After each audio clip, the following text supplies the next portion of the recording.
morning, ladies and gentlemen. Welcome to my channel. Today, we're going to be talking about a 2001 Dodge Dakota with the SLT model with the 4.7 Magnum V8. We're not going to be um, making any repairs in this video. We're just going to be talking about the vehicle with the history on it. We do this with every vehicle that we buy, so there's going to be some talking in it. So just be aware of that. I know there's a lot of Dodge Dakota lovers out there that likes to see these vehicles and that appreciates them and likes to see one that's actually running. Because I know where I'm at, I don't see a lot of these vehicles on the road. A lot of them are being parted out or being for sale as a whole vehicle for parts. And if I do find one that runs, there's always something. All right, story behind this vehicle is that it had two owners. I'm the third.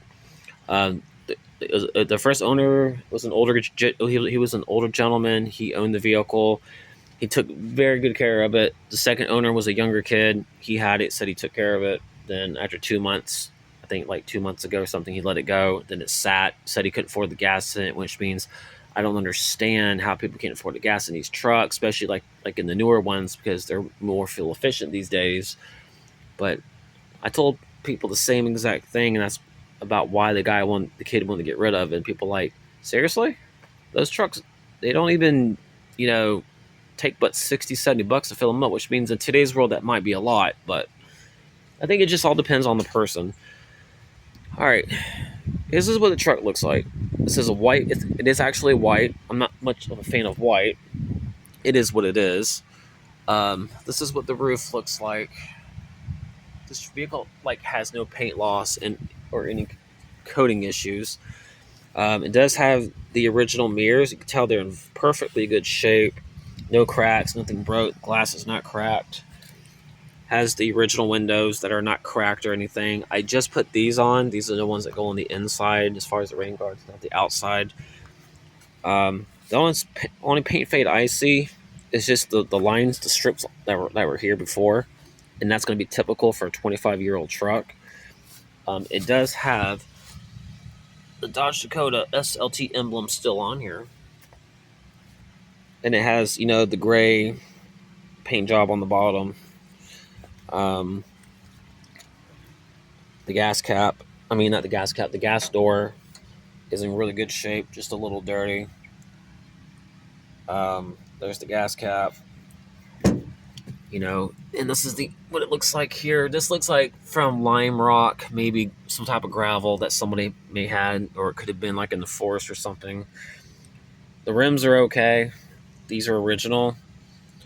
The tires do need to be replaced. This is the back window. I've installed this light because the original one didn't work, and this is an LED. Comes with the original connector and the seals. This is the bed of the truck. I did wanted to paint the bed of the truck, but some reason that I can't find white mallet paint anywhere, or the white paint that has the gloss in it. And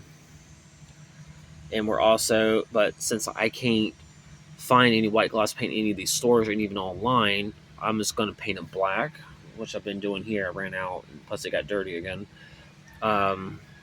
So I'm working on that. And then we're also taking this bed mat from 2013 Ford F-150, and we're cutting it to fit. But since we have no power due to Hurricane Milton in Florida, this gives me something to do, but I can't pull the heat gun out yet until I get power, because I got to heat this up while I'm cutting it so it fits perfectly in the grooves, and it's possible. But yeah, this is the bed of the truck. I think this is like a 4.5 foot bed, I am assuming. These are original. I might replace these. I'm not for sure. But they do just have scrapes on here, a little bit of damage.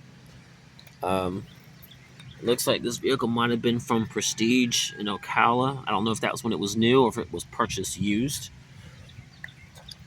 The bumper is in awesome shape, which I'm impressed. The chrome. As you can tell, the tailgate, it does work. Everything's there, just loss of paint. I'm thinking they probably loaded a pretty good bit in this truck at one time, because you can see it's all scratched up to hell. I believe in putting mats back here and stuff because it protects them, especially if it's a newer truck. Then yeah, I would see. This is going to be my work truck, but I also have a secondary vehicle that I'm going to buy soon, another one, because my 2013 Ford F-150 truck, it blew up, lost compression, so I had to buy another work truck. It might be older, but it does the job. Um, See, that's what the tires on this side looks. This tire here looks better shape than the other side, but you can tell this thing's been in lime rock. I'm still trying to get all this off. I may not be able to, but depending how long it's been on there. Um, but yeah, you can tell everything is here. I'm actually impressed that these handles are not broke either. Even this other Dodge Dakota SLT emblem's still there. And this is the front tire. But like I said, all this dirt's from the hurricane, so I can't wash anything. I got well water, so it's not like I can just turn on the water and clean it. This is the inside. I'm impressed on how the door panel's in really good shape. This is not ripped or missing. No broken buttons. And actually, all these windows do work, and the buttons, all the speakers work. It does have tweeters. The seats are in good condition, but there's no holes in these seats. I bought seat covers because I want it to be stayed in perfect shape. It might be a work truck for me, but I like to keep my stuff in good condition. These seat covers are a little difficult to find. I had to go to the store called Rose's to get these, but since I can't buy these in a double pack, and even eBay and Amazon does not really sell seat covers for these style seats, I think I paid like $7.99 a piece for these, even though they come separately. But hey, it works. It works. But these mats technically fit this truck, and these mats were $300 mats for that one and that one over there, and it came for the one for the back, and these actually fit perfectly in this Dodge. I'm actually impressed. I didn't think they would. You can tell the dashboard is not cracked at all. I was told in Dodges they're really common to have cracked dashes, but I heard as far as when it comes to these Dakotas, the dashes don't really get cracked very often. I did install a new radio because the other radio was rusted. The guy rigged it, didn't have the wires hooked up right. He had a big old hole here, like he didn't care to put a dash kit in there, which I think is tacky when you don't do it. I think it's called half-ass work. This is one of those ones where the screen pops out and flips up, and I haven't had one since I was like maybe in my early 20s, like maybe 22, 23 years old. The instrument cluster is in great shape. All the gauges work. The horn works. Steering wheel's in perfect condition. I did put a steering cover on it. The mirror ain't got no rust spots or anything, which I was very impressed about. I don't know if it's ever been replaced, if the windshield may have been replaced. If you think the windshield's been replaced, let me know, because I don't know if Dodge puts any type of labels on their windshields to prove that it's the original manufacturer. But like we all know, you can still buy original windshields from windshield companies. You can see how everything there, all those buttons do work too. And I still had more cleaning to do. The only problem I see is the headliner is just budging down a little bit over time. Heat. I still have to clean like that stuff back there. But I mean, it's beautiful, beautiful little truck. It's even got the cubbies. I cleaned all this off as much as I possibly could, and it's like I gotta clean it again.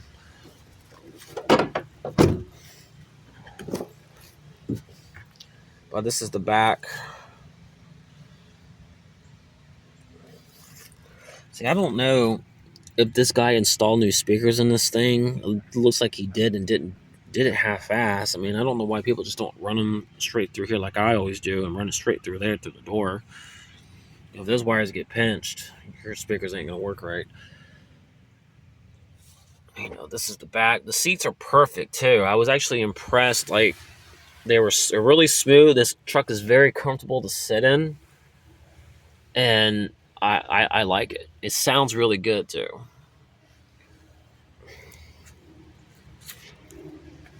It just needs some love. That's all it is. But I did notice that this truck has got a big ass exhaust. I heard it's got a big old Flow Master on here or something because it sounds really, really good.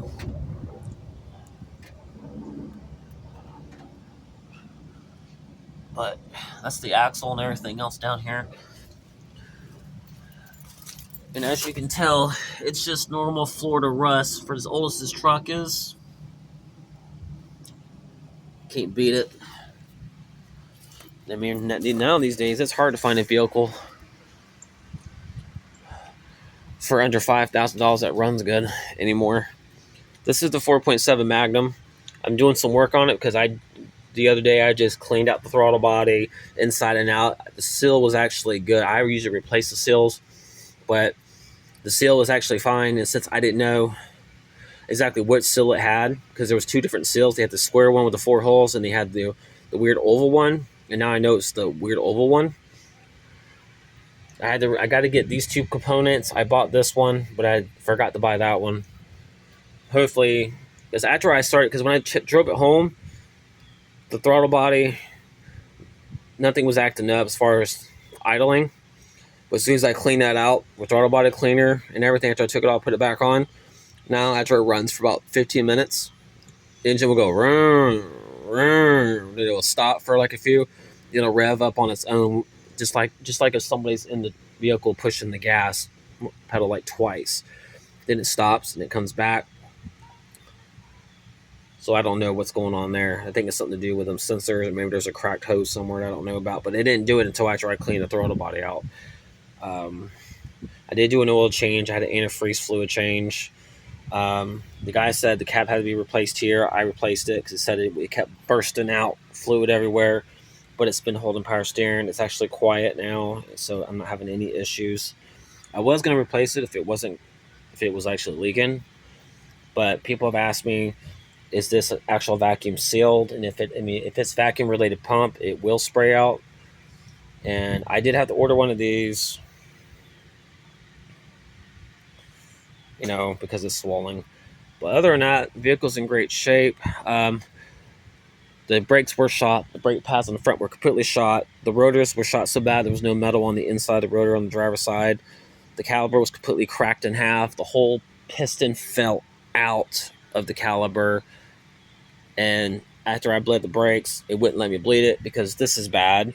And it's not allowing any fluid to go down. So I'm going to have to replace that because the lines had fluid in it. The reason why I know the lines are working because fluid was leaking out of the lines, but it was also leaking out of the actual caliper at the same time. So he drove this thing with a bad braking system, and they might have so much air in the lines, so I'm not even going to attempt. I wanted to try to attempt to loosen these and try to get the air out of the system, because even though if you bled the system, or you're trying to, you would lose some fluid, and I'm not losing a damn thing.